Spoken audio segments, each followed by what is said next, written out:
வணக்கம். இது நம்ம கிச்சன்ல இன்னைக்கு நம்ம என்ன பண்ண போறோம்னா வாழைத்தண்டு கறி பண்ண போறோம். வாழைத்தண்டு தேங்காய் போட்ட கறி. இப்போ எண்ணெய் விட்டுருக்கேன், தேங்காய் எண்ணெய் விட்டுருக்கேன். இதுல 2 ஸ்பூன் தேங்காய் எண்ணெய் விட்டுருக்கேன். இப்போ எண்ணெய் காஞ்சின்னு இருக்கு.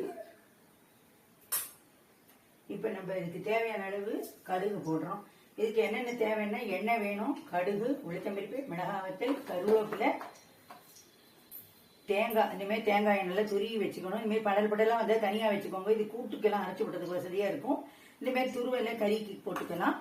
இது உப்பு, கொஞ்சம் சர்க்கரை போடணும். சர்க்கரை போட்டால் நல்லா இருக்கும். இதுக்கு மிளகாத்தூள்லாம் எதுவும் தேவையில்லை. பெருங்காயம், மிளகாத்தூள் எதுவும் தேவையில்லை.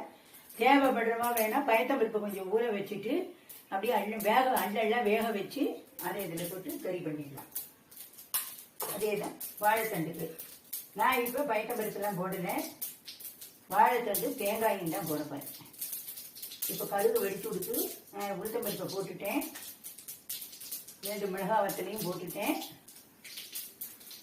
அந்த கருவேப்பிலையும் போடுவோம்.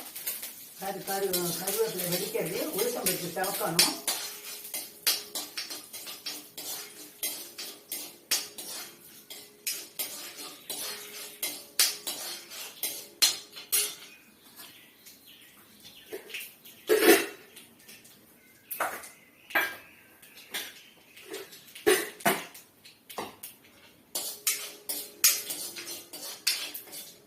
வாழைத்தண்டு உடம்புக்கு ரொம்ப நல்லது. இந்தமாரி பண்ணினா எல்லா குழந்தைகளும் சாப்பிடும். இதுக்கு மஞ்சத்தூள்லாம் போட வேண்டாம்.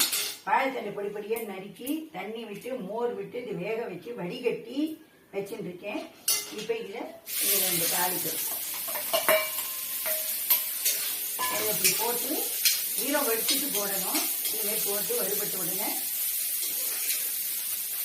இதுக்கு தேவையான உப்பு, இந்த உப்பு போட்டால் போதும். இருக்கு சர்க்கரை போடணும். அதுக்கு சர்க்கரை போட்டால் தான் இந்த கறி நல்லா இருக்கும்.